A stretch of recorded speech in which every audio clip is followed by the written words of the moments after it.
The Alpha King's hand came down flat on the table and the scrolls scattered. Not violently. That was the part that undid her. He didn't swipe them away in frustration or crumple them or throw them into the fire. He simply pressed his palm over the careful rows of names, bloodlines, and temperaments she'd spent 3 weeks compiling, and pushed them to the side the way a man might move a dinner plate when he was no longer hungry. Then he looked at her. "You're hired," Ansel Valmere said. "For me." Nessa Corfield had matched 37 bond pairs across 9 territories. She had brokered unions between houses that had been at war for generations.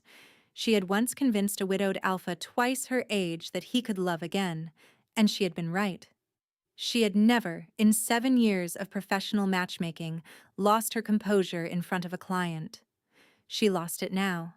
3 weeks earlier, Nessa had arrived at Valmere Harbor Keep with salt in her hair and ink on her fingers, and the absolute certainty that this would be a simple job. The steward's letter had been direct. The Alpha King of Valmere required a mate. He had rejected every candidate presented to him over the past 2 years. 2 previous matchmakers had failed. The Crown's Advisory Council was growing impatient. Would she come? She would. She always did. The difficult ones were her specialty. The harbor keep rose from the cliffs like something the sea had carved rather than something men had built. Gray stone, green with salt lichen at the base, climbing in uneven terraces until the highest tower caught the wind off the water. Gulls circled the battlements. Below, the port city of Valmere spread along the coast in a noisy sprawl of fishing boats, merchant ships, and dockside markets that smelled of brine and tar and roasting fish. Nessa stepped off the supply barge with her scroll case over one shoulder, her traveling cloak still damp from the crossing, and her professional face firmly in place. The face said, "I am competent, I am discreet, and I am not here to be charmed." The steward met her at the lower gate. Devlin Faulkner was a lean, sharp-featured man with the look of someone who had not slept properly in months. His handshake was brisk. His smile was the kind that said, "Please fix this before I lose my position." "You're the third," he said, leading her up the winding stone steps toward the keep proper. The first lasted a week. The second lasted 3 days. What happened to them? They kept presenting candidates based on political advantage. His Majesty has no interest in political advantage. Nessa adjusted the strap of her scroll case. What does he have interest in? Devlin paused on the steps and looked back at her. The harbor wind pulled at his coat. "That," he said, "is precisely what we're paying you to determine." Her quarters were in the east wing, overlooking the harbor. A good room, warm. A writing desk positioned beneath the window where the light was best, a fire already lit, and a stack of fresh parchment waiting beside an inkwell. Someone had done their research on how matchmakers worked. She unpacked methodically. Scroll case contents arranged by territory. Candidate dossiers organized by bloodline, then by temperament, then by compatibility markers she'd developed over years of practice. Her quills, her inks, her reference ledger with its leather cover worn soft from use. The tools of her trade. At the bottom of her traveling bag, wrapped in oilcloth, was a single sealed scroll she never opened. She placed it in the desk drawer and closed it. Then she sat down and began to read. She spent the first 3 days reading everything she could find about Ansel Valmere before she agreed to meet him. This was her method. You didn't walk into a room with a client until you understood what kind of room you were entering. The Alpha King of Valmere was 28. He had held the crown for 6 years, inheriting it at 22 when his father died of a wasting illness. He was, by all accounts, a competent ruler. The harbor trade had doubled under his oversight. The border disputes with the neighboring territories had been resolved through negotiation rather than combat, which was unusual for an Alpha King and suggested either exceptional diplomacy or exceptional laziness. From what she had read, it was the former. He was also, according to every report she could find, deeply and aggravatingly uninterested in being matched. He's not opposed to the concept, Devlin told her on the second evening over tea in his office. He understands the political necessity. He simply refuses to choose someone he doesn't genuinely want. That's not unreasonable. It is when you've rejected 43 candidates in 2 years. Nessa set down her cup. 43? 43. Devlin rubbed his temples. Noblewomen, scholars, warriors, healers, daughters of allied pacts, daughters of rival pacts, daughters of merchant families. He met every one of them. He was perfectly pleasant to every one of them. And at the end of every meeting, he said the same thing. Devlin dropped his voice into a passable impression. She's wonderful. She's not for me. Every time? Every time. Nessa pulled her ledger toward her and uncapped her ink. Then the previous matchmakers were asking the wrong questions. She met him on the 4th morning. The king's study was not what she'd expected. She'd prepared herself for the usual trappings of alpha authority, the oversized chair, the wall of weapons, the trophy pelts. Instead, the room was cluttered with maps, open books, and half-finished sketches of harbor improvements. A cold cup of tea sat on a stack of trade agreements. The window was open, letting in the sound of gulls and the distant clang of the shipyard. He was standing at the window when she entered, and he turned as Devlin announced her. Her first thought was that he looked tired. Not in a dramatic, brooding way. In the way of a man who stayed up too late reading and woke too early to deal with problems. His dark brown hair was pushed back from his forehead, slightly unruly, as though he'd run his hands through it several times already that morning. His amber eyes were sharp but warm, alert but unhurried. He was tall and broad-shouldered in the way of Alpha Kings, but he carried his size without swagger. He wore his black leather coat open, the pewter wolf head buttons catching the morning light, and his ivory shirt was slightly rumpled at the collar. He looked, Nessa thought with professional detachment, like the kind of man who would be extremely easy to match if he would simply cooperate. Miss Corfield. He crossed the room and offered his hand. His grip was firm. His scent hit her a half-second later, warm and cedar dark with an undertone of salt air, and something in her chest shifted sideways. She ignored it. Professional detachment. Your Majesty. Ansel. He gestured to the chair across from his cluttered desk. Devlin tells me you're the best. Devlin is being strategic. She sat and placed her scroll case on her lap. I'm thorough. The best implies I've never failed. And I have. Something flickered across his face. Interest, maybe. Or recognition. I appreciate honesty. The last 2 told me they had perfect records. No matchmaker has a perfect record. Anyone who claims otherwise is selling confidence, not competence. He sat down across from her. The desk between them was a mess of papers, and he made no move to clear it. So, how does this work? I ask you questions, not about what you want in a mate because you clearly don't know or you'd have found one by now. I ask you questions about yourself, and I listen to the answers. And I find the patterns you can't see because you're too close to them. He leaned back.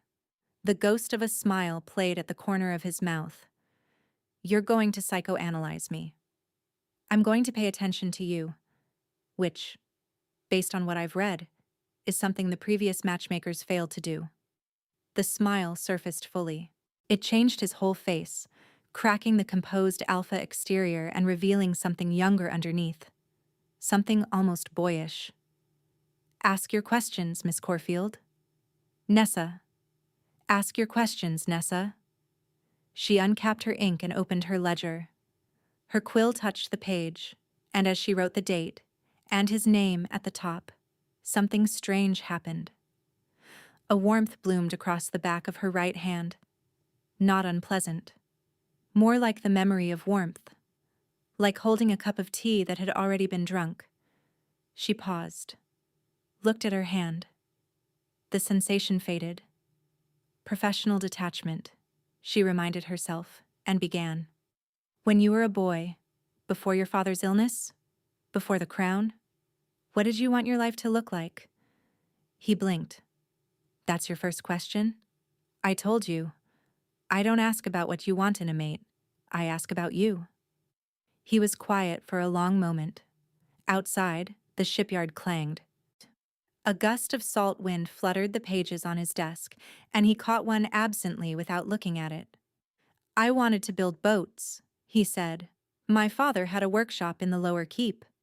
Nothing grand, just a bench and some tools. He built models, small ones, replicas of the ships in the harbor. I used to sit under the bench while he worked and collect the wood shavings. He stopped. Something behind his eyes shifted, a door opening onto a room he hadn't entered in a long time. I wanted to build real ones someday, full-sized. I had this idea that I'd apprentice to one of the shipwrights in the yard. She wrote it down. The warmth pulsed faintly in her hand, and she pressed through it. What happened? He got sick, and then he died. And then I was king, and kings don't apprentice to shipwrights. The simplicity of it was devastating. No self-pity, no dramatic framing. Just the facts of a life rearranged by loss. Second question, she said. If you could have dinner with any 3 people living or dead, who would they be? My father. The shipwright Heron who built the first deep-water vessel in Valmere's fleet. She's been dead 200 years, but I've read everything she ever wrote. And you? The quill slipped. A blot of ink spread across the page. I'm not a valid answer. I'm the matchmaker. You asked who I'd want to have dinner with. You didn't say the matchmaker was excluded. Consider her excluded. Then I'll replace you with Calder the mapmaker, but I'd rather have dinner with you. She crossed out the blot, rewrote the note, and did not look at him. Third question. What is the quality you most dislike in yourself? He didn't hesitate. I wait too long, for everything. I deliberate when I should act. I analyze when I should trust. I turn every decision into a harbor chart, plotting currents and depths and wind patterns, when sometimes the right thing to do is just sail. She looked up. He was watching her write with an expression she couldn't catalog, and she had a catalog for everything. You're doing it right now, she said, analyzing your own tendency to analyze. I know. The corner of his mouth twitched. It's exhausting, honestly. She almost smiled. She caught herself. Professional detachment. She was the quill, not the page. She was the broker, not the bond.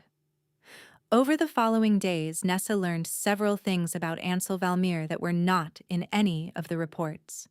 He hated formal dinners but loved cooking. He read poetry when he couldn't sleep, though he'd rather be caught dead than admit it publicly. He was afraid of the open ocean despite living in a harbor keep, a fact he'd managed to conceal from his entire court through strategic delegation of any duties requiring a sea voyage. He laughed easily and loudly, a sound that seemed to surprise even him, as though he'd forgotten he was capable of it. On the 5th day, she found a book of sonnets tucked behind a nautical chart on his desk. He saw her notice it and turned a shade of red she hadn't known Alpha Kings could produce. Research, he said. Into what? Emotional vocabulary. I'm told mine is limited. Who told you that? The second matchmaker, right before she quit. She picked up the book. The spine was cracked. The margins were full of notes in his handwriting, small and careful, definitions and alternate phrasings, and once, in pencil, the single word yes, beside a line about the particular silence that fills a room when 2 people are not saying what they mean. She put the book back and did not mention it again. But she thought about it for the rest of the day, and that night, when she was building his compatibility profile by lamplight, she added a note she had never added to any client's file before. Wants to be understood. Not admired. Understood. On the 6th day, he took her to see the harbor. Not from the keep walls, where the view was grand and removed, but from the docks themselves, where the air was thick with tar and fish guts and the shouts of dockworkers hauling cargo. He walked through the market without an escort, stopping to examine a fishmonger's catch and argue good-naturedly about the price of herring. People called him by name, not his title, his name. "You're popular," she observed, writing notes as she walked. "I'm present, it's different." Most kings aren't. Most kings are afraid that proximity breeds familiarity, and familiarity breeds contempt. He bought 2 skewers of grilled fish from a vendor and handed her one without asking if she wanted it. "I'd rather be held in contempt by people who know me than held in awe by people who don't." She ate the fish. It was good. She wrote that in her notes too, not the fish, but the philosophy. A king who would rather be known than feared. A man who bought grilled fish for his matchmaker on the docks without ceremony. The ink trace pulsed in her hand when she wrote his name that evening. Stronger than before. She flexed her fingers and kept working. He asked about her candidates the way most people asked about the weather, politely and without real investment.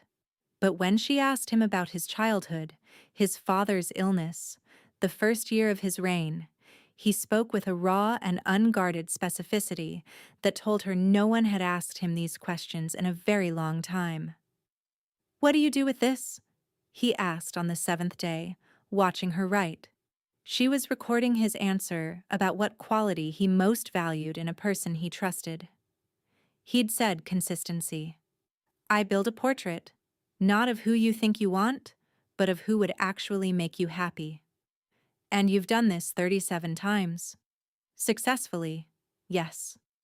What about unsuccessfully?" Her quill stopped. The warmth on the back of her hand pulsed once, sharp and sudden, and she had to clench her fingers to keep them steady. Once. He waited. When she didn't continue, he didn't press. He simply nodded and looked out the window at the harbor, giving her the space to compose herself without making a show of it. She would remember that later. The way he looked away, the kindness in it. She presented the first candidate at the end of the 2nd week.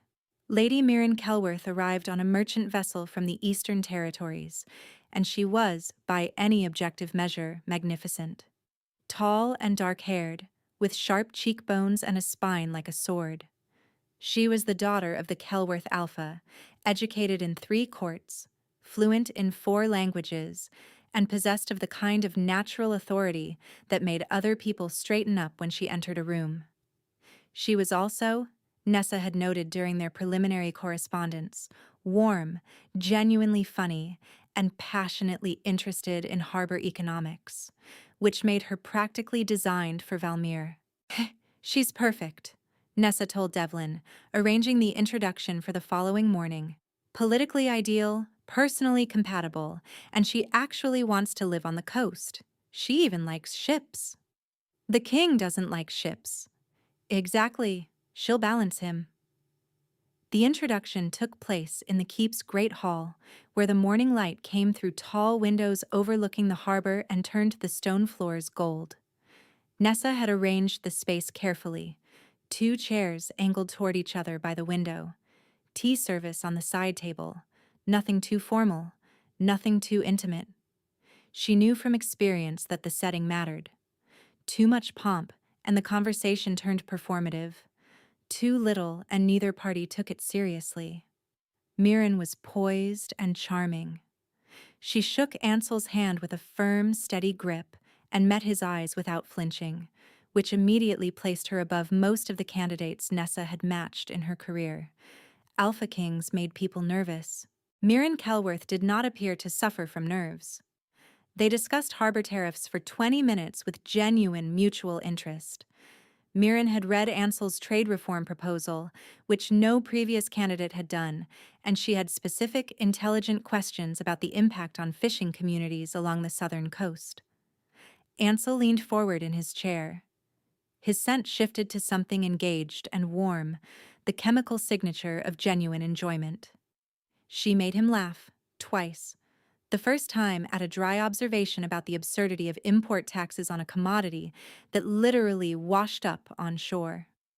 The second at a story about her own father's catastrophic attempt to negotiate a fishing treaty while seasick. Nessa sat in the corner with her ledger open and her quill ready and felt, with each laugh, a strange tightness in her chest that she attributed to the draft from the window. She wrote notes: compatibility confirmed, natural rapport, shared intellectual framework, physical comfort. She underlined shared intellectual framework twice. When the meeting ended, Mirren rose and offered her hand again, and Ansel held it for a beat longer than courtesy required. Nessa noted that too. She noted everything. It was her job. Afterward, Ansel found her in her study. "She's wonderful," he said, leaning in the doorway with his arms crossed. "I know." Nessa didn't look up from her notes. "She's the strongest match I've identified in your compatibility profile. She's sharp, she's warm, she shares your policy interests, and she made you laugh, which, based on my observations, is not easy to do. She's not for me." Nessa's quill stopped. "You've spent 20 minutes with her." "I've spent 20 minutes being perfectly comfortable with her, and perfectly comfortable is not what I'm looking for." She set the quill down and looked at him directly. His amber eyes were steady, untroubled, certain in the way that only an Alpha King who had said the same sentence 43 times could be. He wasn't conflicted. He wasn't weighing options. He already knew. He'd known before Mirren walked through the door. "Comfort is the foundation of a lasting bond," Nessa said, pulling from the language she used with resistant clients. "The initial spark fades. What remains is whether two people can sit in a room together and feel at ease." "I sit in a room with you and feel like I'm standing on the edge of something," he said. "That's what I'm looking for." The words landed in the center of her chest like a stone dropped into still water. She held herself very still and waited for the ripples to settle. "What are you looking for?" she asked. The professional version of the question, the version that redirected the conversation back to the task. He was quiet for a moment. The harbor bells rang in the distance, marking the change of tide. "When you write my name in that ledger of yours," he said, "what do you feel?" The question hit her like a closed fist. She kept her expression neutral through sheer professional will. "I feel nothing. I'm working." "Liar." He said it gently, almost fondly. Then he pushed off the doorframe and left. That night, alone in her room, Nessa wrote his name at the top of a blank page. Just to test.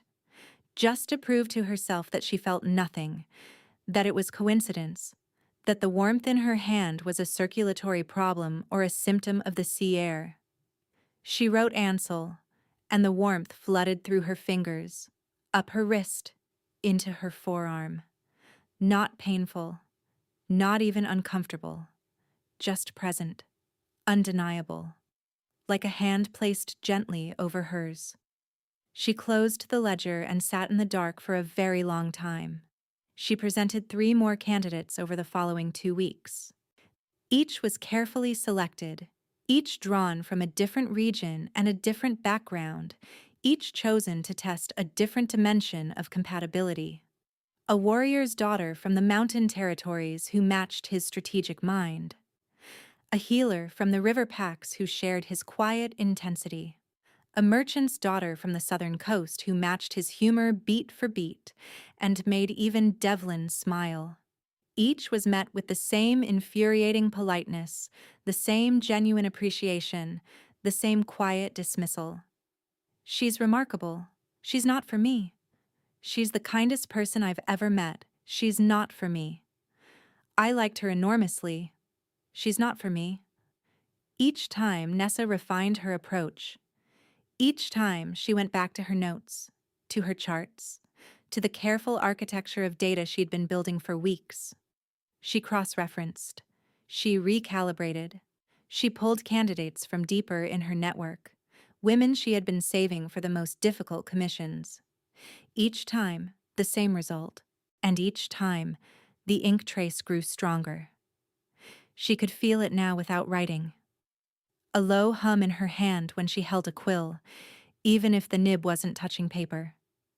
A faint warmth that spread through her fingers when she passed his study door. Once, during dinner in the great hall, she felt a sharp pulse in her right hand and looked across the room to find him signing a document at the high table, his quill moving in quick, decisive strokes. He glanced up at the exact moment she looked over. Their eyes met across 3 rows of diners and a serving cart, and the warmth in her hand became a wave that traveled up her arm and settled in her chest like a held breath. She looked away first. She always looked away first. It was the last piece of professional discipline she had left, and she clung to it the way a drowning woman clings to a piece of driftwood. After the 4th rejection, she found him in the kitchens at midnight, making bread. His sleeves were rolled to the elbows, his hands were white with flour, and the pewter circlet was nowhere in sight. He looked more like a baker than a king. The kitchen was warm and close, lit by the low glow of the bread oven and a single tallow lamp on the counter. Dried herbs hung from the ceiling beams, rosemary and thyme and sage, filling the air with a fragrance that mixed with the yeast and the salt, and the particular warmth of a space where someone had been working alone for hours. "You're doing this on purpose," she said from the doorway. "Making bread?" "Yes. It helps me think. Rejecting every candidate I present." He glanced up. Flour on his jaw. "I'm not rejecting them to spite you. I'm rejecting them because none of them are right. Mirren Kelworth is a 93% match on every metric I track." "Then your metrics are missing something." She stepped into the kitchen. Her boots were quiet on the stone floor. She was still dressed for work, her burgundy coat buttoned, her scroll case at her hip, though at this hour the formality felt absurd. "My metrics have successfully matched 37 pairs. My metrics are not the problem." "I didn't say they were the problem. I said they were missing something." "What? What are they missing?" He looked at her. His amber eyes were steady in the firelight, and the flour on his jaw made him look ridiculously, unfairly human. Not a king, not a client. Just a man standing in a kitchen at midnight with dough under his fingernails, asking her to see what she was refusing to see. "You know what they're missing." She did. The bond. The pull that had been tightening between them since the first day. The way her hand burned when she wrote his name. The way she caught herself listening for his footsteps in the corridor. The way he always seemed to find her. Whether she was in her study or the library or the kitchens at midnight. The way his scent had become the background note of her entire existence at Valmere. So constant that its absence would be like the absence of salt from the air. "It doesn't matter what I know," she said. Her voice was steady. Her hands were not.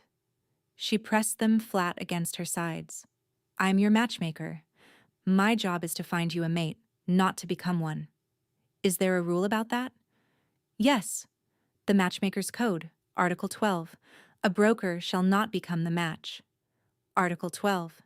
It exists for good reason. He dusted the flour from his hands and leaned against the counter. He didn't move toward her. He didn't need to. The space between them was already charged enough. The bread oven crackled. The herbs swayed faintly in the draft from the flue.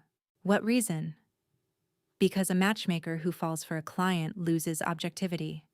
She starts seeing what she wants instead of what's true. And when she gets it wrong, because she will get it wrong, people get hurt. The bread dough rose gently under its cloth. The fire cracked. Somewhere in the harbor a ship's bell rang, distant and hollow in the midnight air. "You're not talking about a hypothetical," Ansel said quietly. "No." She was not. "I'm talking about the one time I failed." He was quiet. He reached for a cloth and wiped the flour from his hands slowly, not because his hands needed cleaning, but because he was giving her space, letting the silence be a room she could enter or leave as she chose. "Will you tell me?" he asked. "Not tonight." She took a step back toward the doorway. The ink trace pulsed in her hand, and she curled her fingers into a fist to quiet it. Tonight, I need to review the remaining candidates. There are more. There are always more. That's my job. She left the kitchen. Behind her, she heard him pull the cloth off the bread dough and begin to knead again, the soft, rhythmic press of his hands against the counter. She felt each press in the center of her palm, faint but unmistakable, as though his hands and hers were working the same dough from opposite sides of a wall. She told him about it the next morning, in his cluttered study, with the window open and the gulls crying outside. She told him because he asked, and because he asked the way he always asked, with patience and without pressure, and because she was tired of carrying it alone. Her name was Sarah. His name was Aldrich. She spoke to the window, not to him. It was easier that way. The harbor was busy below, fishing boats heading out with the morning tide, and she focused on the small figures moving along the docks, the ordinariness of their lives, the way they woke and worked and loved without worrying about compatibility metrics. They were from a small territory in the northern ranges. I was young, 20, maybe 21. It was one of my first commissions. A pack leader had asked me to match his son to stabilize an alliance. Standard political work. She paused and adjusted the quill in her hand, though she wasn't writing. Holding it steadied her the way holding a weapon steadied a soldier. I spent weeks with them. Sarah was bright, quick, resourceful. Aldrich was steady and calm. On paper, they complemented each other beautifully. I matched them based on everything I knew, every metric, every compatibility marker, and by every measure, they were perfect. The ink trace pulsed faintly in her hand, and she pressed her fingers flat against her knee to still it. The bond formed. They were mated within 3 months. Everyone said it was the most seamless match they'd ever seen. The pack leader was thrilled. The alliance held. I collected my fee and moved on to the next commission, and I told myself that this was what I was meant to do: build bonds, architect love, make people's lives fit together like pieces of a puzzle I could see but they couldn't. She swallowed. The gull cries were sharp and thin outside the window. But I'd missed something. Aldrich had a dominant aggression pattern that didn't surface until the bond was sealed. It was buried deep, masked by his composure, invisible to every test I ran. Under stress, he became controlling, possessive, not violent at first, subtle, the kind of control that looks like concern, that wraps itself in the language of protection. But once the bond locked their scents together, it amplified everything. The mate bond doesn't distinguish between love and obsession. It just amplifies whatever is there. Ansel was very still. His hands were flat on the desk, and his scent had gone quiet in that way Alpha scent did when someone was listening with their whole body. Sarah tried to leave. The bond wouldn't let her. Every time she walked away, the pain of separation drove her back. Aldrich tried to stop himself. He could feel what he was doing, could see the damage. But the bond had woven their worst patterns together so tightly that pulling one thread unraveled both of them. It was. She paused, and the quill trembled in her grip. The most elegant destruction I've ever seen. 2 people perfectly matched for the purpose of ruining each other. She took a breath, held it, released it. The pack intervened eventually, broke the bond by force, which is, you understand, extraordinarily painful for both parties. It requires a healer, a full pack circle, and a severance ritual that leaves both wolves raw for months. Sarah survived. She lost her ability to shift for 2 years, but she survived. Aldrich did not. The severance triggered a rejection cascade. His wolf turned on itself. He was dead within a week. Silence. The gulls, the distant hammering from the shipyard, the sound of a rope snapping taut as a ship pulled away from the dock. You were 20, Ansel said. I was the matchmaker. It was my responsibility to see what was there, and I didn't see it. Because I was so certain my metrics were right that I stopped looking for what they might have missed. I was so proud of the pattern I'd found that I forgot to check what was hiding inside it. She finally looked at him. His face was unreadable, but his scent had shifted. Not pity. Something heavier. Understanding. The kind that came from a man who had inherited a crown at 22 and learned what it meant to carry responsibility for lives he couldn't save. That's why Article 12 exists, she said, because when the matchmaker is compromised, she stops seeing clearly. And when she stops seeing clearly, people break. He didn't argue with her. He didn't tell her it wasn't her fault, or that she was being too hard on herself, or any of the things she'd heard 100 times from people who hadn't been there. He just sat with her in the quiet of his study and let the truth be what it was. After a long time, he said, the fact that you carry it like this, that you've carried it for 7 years and let it make you more careful instead of making you stop. That's not a failure, Nessa. That's the reason you're good at this. She closed her eyes. The ink trace hummed softly in her palm, gentle and steady, and for just a moment she let herself feel it without flinching. I'll keep looking, she said, and opened her scroll case. I have 2 more candidates arriving next week. But the ink trace didn't care about Article 12. It grew worse. Not painfully. That was the cruelty of it.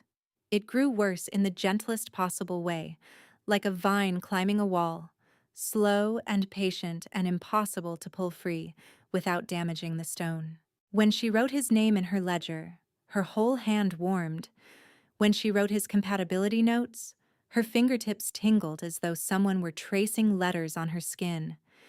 And in the evenings, when she sat alone at her desk working by lamplight, she would feel a sudden, sharp awareness of a quill moving across parchment somewhere in the keep, and she would know, without knowing how she knew, that he was signing documents in his study 2 floors below. He felt it too. She could tell by the way he looked at her hands when she wrote. By the way, he sometimes paused mid-sentence and flexed his fingers as though feeling something he hadn't expected. By the way, he never, ever mentioned it. And by the small, almost invisible tells that only someone watching as carefully as she was would catch. The way he shifted his weight toward her when she entered a room. The way his breathing slowed when she sat across from him.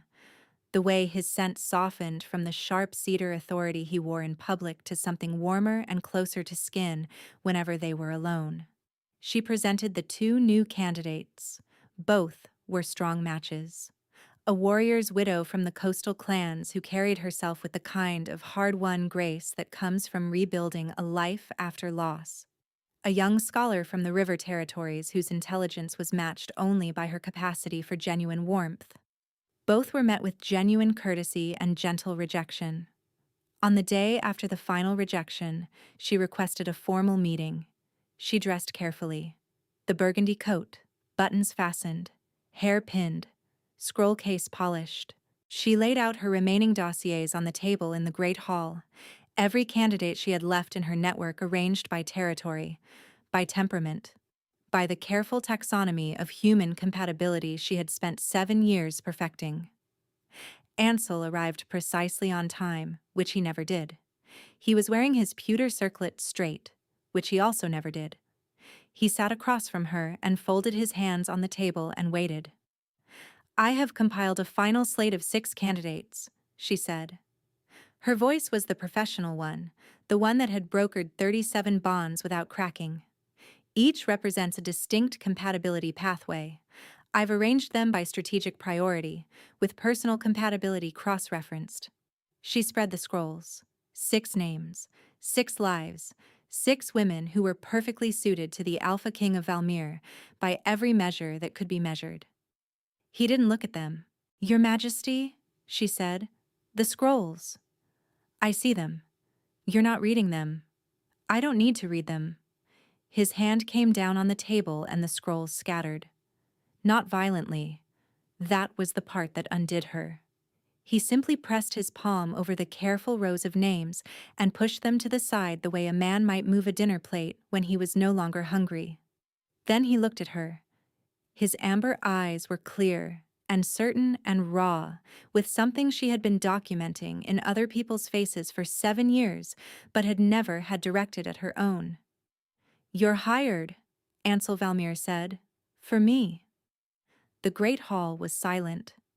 The harbor light came through the windows and turned the scattered scrolls gold at the edges. Somewhere outside, the shipyard hammered. Somewhere below, the market shouted. The whole world was moving and making noise and going about its business, and in this room, everything had stopped. "That's not how this works," she said. "I know. I'm your matchmaker. Article 12. I know. You can't hire me for yourself. It's not.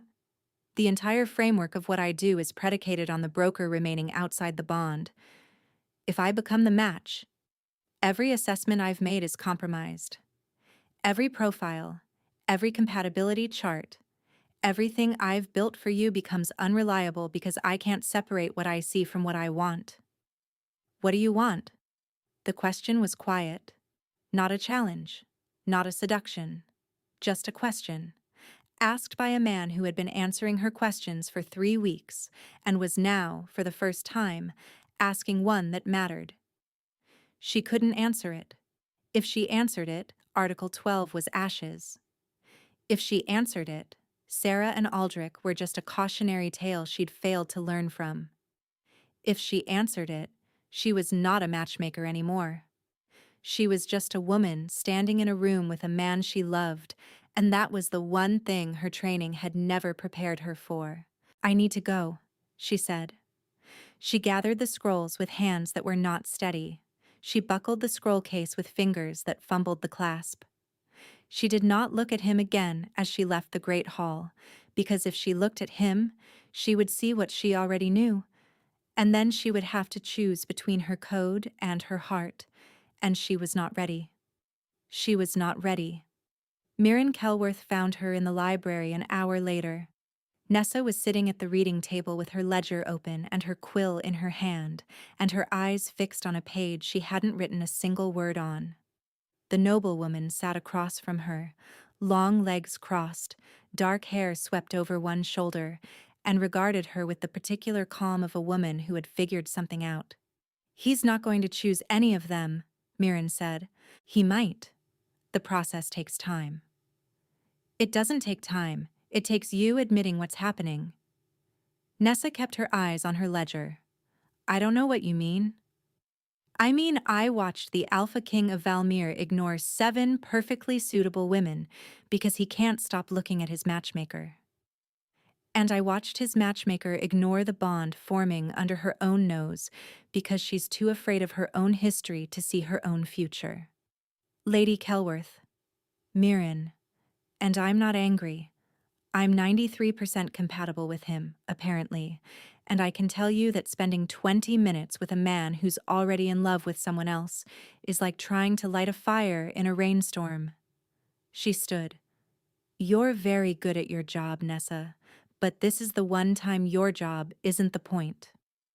Nessa stared at the page in front of her. She'd been writing Ansel's name in the margin without realizing it. 3 times. The warmth in her hand was so constant now she barely noticed it, the way you stop noticing your own heartbeat until someone points out how fast it's going. She crossed the names out and closed the ledger. The next 2 days were the worst. Worse than the rejections. Worse than the kitchen at midnight.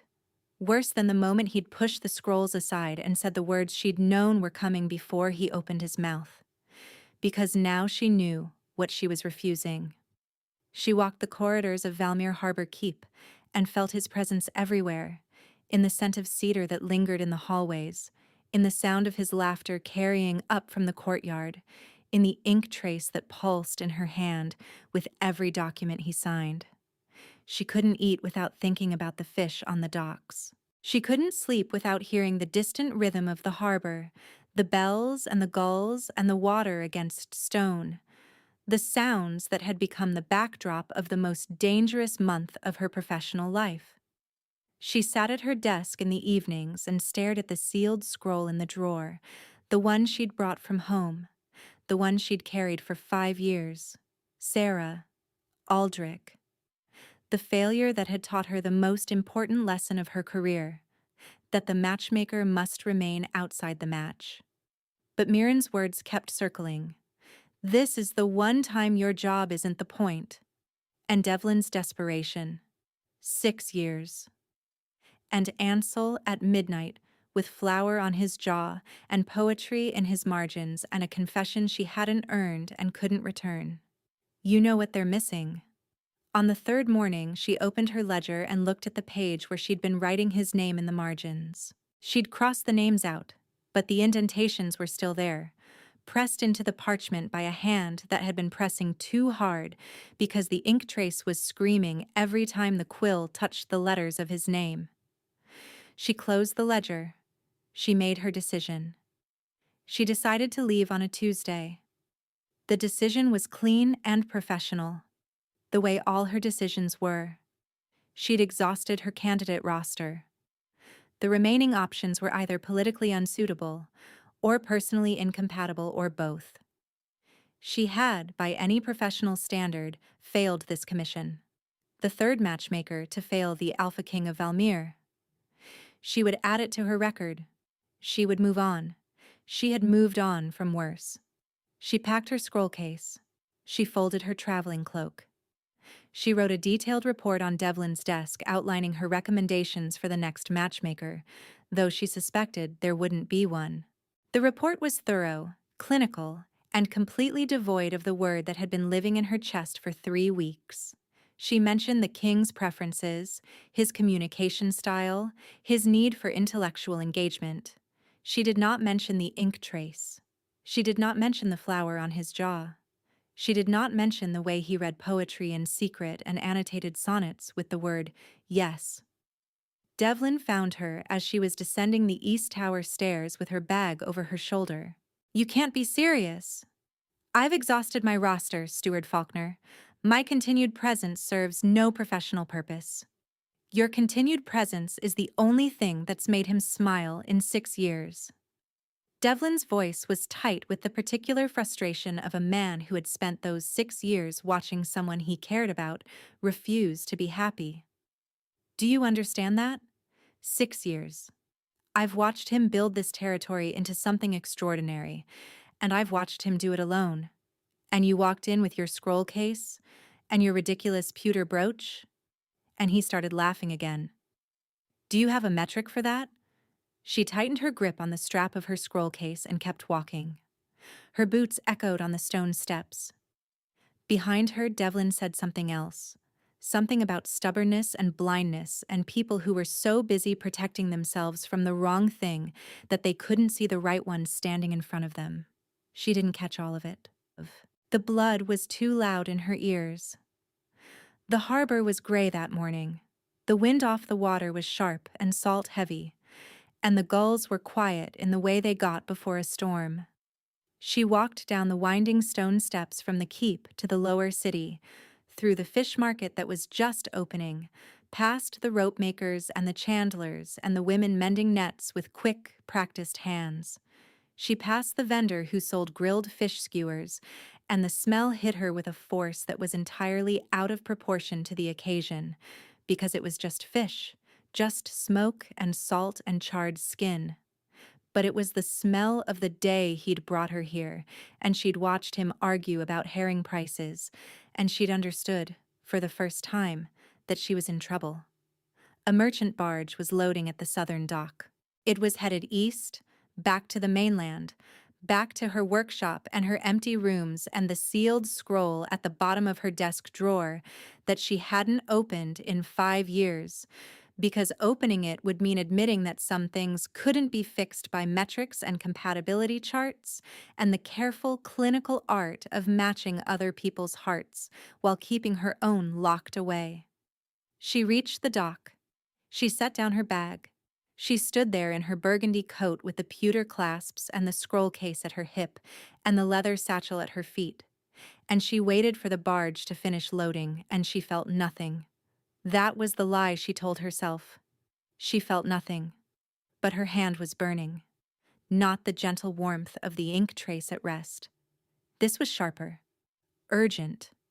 A quill moving across parchment somewhere behind her, somewhere high in the keep she was trying to leave. The strokes were deliberate, heavy, each one pressing into her skin like a fingerprint. He was writing something, not a decree, not a trade agreement. The strokes were too personal, too careful, too much like someone choosing every word with the knowledge that it mattered. She closed her eyes. The wind pulled at her cloak. The pewter-crossed quill brooch glinted dully in the overcast light. The barge captain called out that they'd be ready to depart in a quarter hour. She thought about Sarah, about Aldrich, about the bond that had locked them together in a spiral of harm because the matchmaker had been too certain, too blind, too compromised to see what was right in front of her. But that was the thing. That was the thing she'd been refusing to see for 3 weeks. Sarah and Aldrich's bond had been engineered, constructed, forced into alignment by metrics and charts, and a 20-year-old girl who believed she could see the shape of love from the outside. This was not engineered. No one had brokered this. No one had run compatibility metrics or cross-referenced temperament profiles or arranged forced proximity as a bonding accelerant. She had come to do a job. He had sat across from her and answered her questions. And somewhere between the first question and the 43rd rejection, between the flower on his jaw and the poetry in his margins, between the fish on the dock and the bread in the kitchen, the bond had formed on its own. Unforced, unsolicited, uncontrollable. The ink trace was not a bond she had engineered. It was a bond that had found them. And Article 12, she realized with a clarity that felt like stepping into cold water, was not designed to prevent this. Article 12 was designed to prevent a matchmaker from deluding herself into believing a bond existed when it didn't. It was designed to prevent the Sarah and Aldrich catastrophe, the engineered bond, the forced alignment. It was a guardrail against self-deception. It was not a guardrail against truth. The barge captain called out again. 5 minutes. She picked up her bag. She turned around. She climbed the stairs back to the keep slowly. Not because she was uncertain, but because she needed every step to dismantle something she'd built inside herself over 5 years. The wall. The code. The conviction that the safest matchmaker was the one who never loved, that the best broker was the one who stayed outside the transaction. That Article 12 existed to protect people from exactly this. Article 12 existed because a 20-year-old girl had made a mistake, and Nessa was not 20 anymore. She was 27, and she had matched 37 pairs, and she had failed once, and she had carried that failure like armor ever since. But armor was only useful if it protected you from the right thing. And this, the walking away, the refusing, the professional detachment she'd been clinging to like a drowning woman clinging to driftwood, this wasn't armor. This was a cage. She climbed. The stone steps were worn smooth by centuries of feet, and the salt wind followed her up from the harbor, pushing at her back as though the sea itself was tired of watching her hesitate. Through the lower gate, past the guardhouse, into the keep's courtyard where servants moved with trays and linens and the unhurried purpose of people who'd been doing the same work for years. No one stopped her. No one seemed surprised to see her walking back in the direction she'd come from. Perhaps they'd expected it. Perhaps the entire keep had been watching her, and Ansel circle each other for 3 weeks, and wondering when one of them would finally stop. She passed the great hall where she'd spread the scrolls. The door was open. The table was bare. Someone had cleared the dossiers away. She passed the kitchen where he'd made bread at midnight, and she smelled yeast and rosemary, and felt the ghost of flour against her palm. She climbed the final staircase to his study. Her heartbeat was steady, which surprised her. She'd expected fear. She'd expected the old dread, the Sarah and Aldrich alarm that had governed every professional decision she'd made since she was 20. Instead, There was just clarity. The particular, unmistakable clarity of a woman who had spent her entire career seeing the truth about other people and had finally, at last, turned that same clear sight on herself. His door was open. Ansel was at his desk. A sheet of parchment was in front of him, the ink still wet. He held the quill loosely in his right hand, and he was looking at the doorway as though he'd known she would appear in it. As though he'd been writing to summon her, and the summons had worked.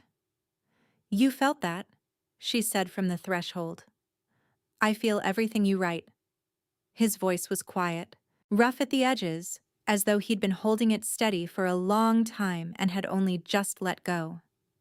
"Every letter, every name, every time you crossed mine out of the margins." She stepped into the room. Her scroll case was heavy on her shoulder. Her hands were shaking, and she let them shake. She was done with steady hands and professional detachment, and the careful, clinical distance she'd maintained between herself and every person she'd ever matched. She was done being the one who stood outside the room and arranged the furniture and left before the people she'd brought together could show her what she'd given them. "What were you writing?" she asked. "Just now, at the desk." He looked down at the parchment, then back at her. "A letter. To you. In case you didn't come back." Something hot and sharp moved through her chest. "What did it say?" "It said that you were right about everything. That Article 12 exists for good reason. That a matchmaker who falls for a client is compromised and unreliable, and a danger to the people she serves." He paused. "And then it said that I love you, and that I would rather be unmatched for the rest of my life than be matched by anyone else." She set the scroll case on his desk. The leather was worn soft. The buckle was pewter, tarnished with years of use. Inside were the dossiers, the candidate profiles, the compatibility charts, the neatly organized evidence that 7 women were better suited for him than she was. "I've found your match," she said. He looked at the scroll case, then at her. His amber eyes were careful and warm and patient in the way they'd been since the first morning, as though he'd known from the beginning and had simply been waiting for her to catch up. "Who?" She didn't open the case. She stood in the morning light of his cluttered study, with the harbor visible through the window behind him and the ink trace singing through her hand and the sound of the gulls returning.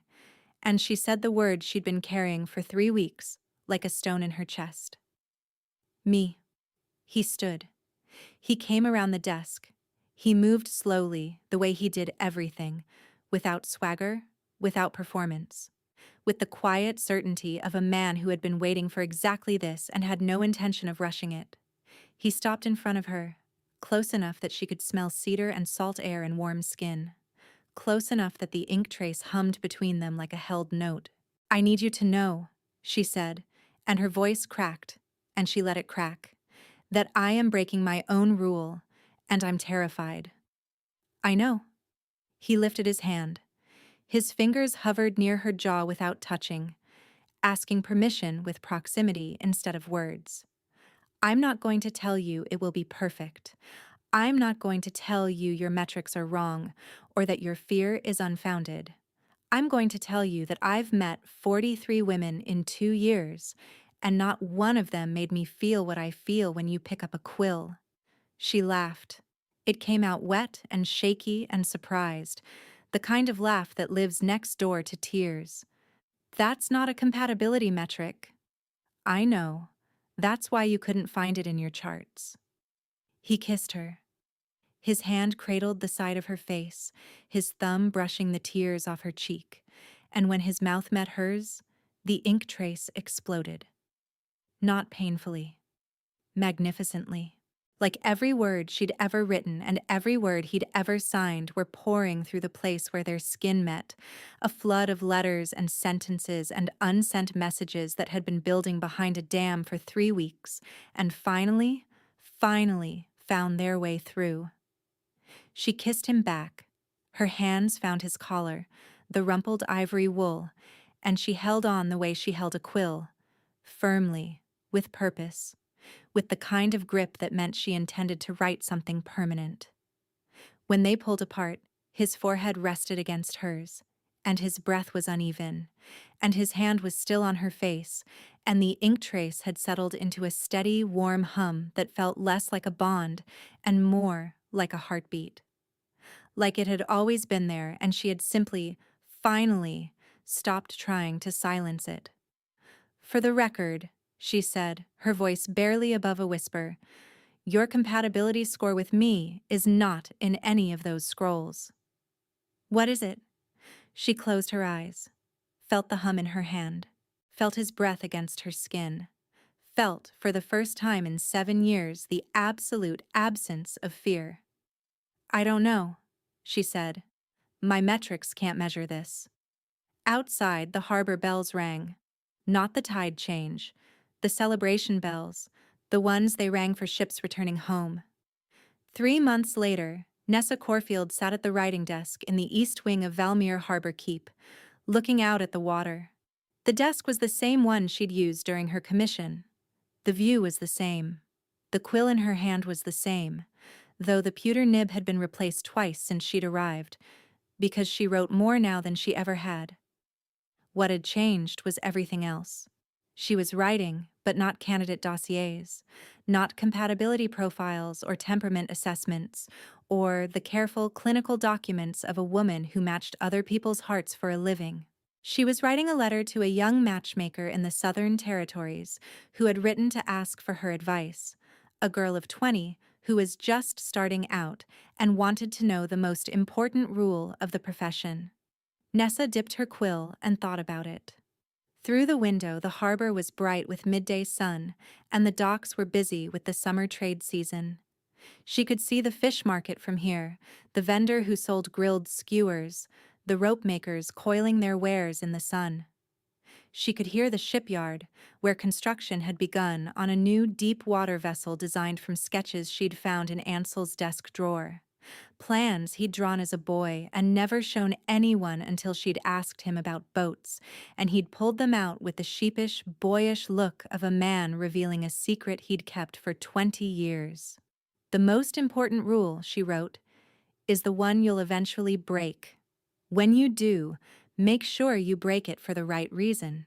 Not because your metrics told you to. Because your hand wouldn't stop shaking when you wrote his name."